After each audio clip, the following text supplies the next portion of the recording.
آج کے دور میں لڑکی والے جب لڑکے کا پیغام آئے، قاری صاحب توجہ سے، لڑکے والے کا پیغام آئے تو پیسہ مانگ مطالبے کی بات جب وہ کرے تو کہے کہ ہم پیسہ نہیں دیں گے، روپیہ نہیں دیں گے، گاڑی نہیں دیں گے، سامان نہیں دیں گے۔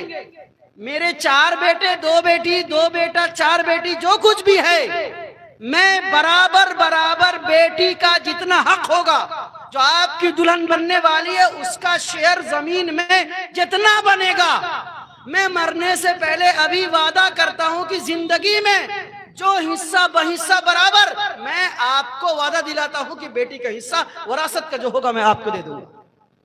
کتاب میں لکھا ہے کہ ایمانداری کی بات یہ ہے کہ لڑکا اور لڑکے والے کہیں گے کہ ہم کو روپیہ، پیسہ، موٹر سائیکل، جہیز نہیں چاہیے، جو زمین مل رہی ہے بیٹی کو وراثت کا حصہ اپنی زندگی میں بحصہ برابر دینا چاہتا ہے، ہم لینے کو تیار ہیں، رسم جہیز خود بخود ختم ہو جائے۔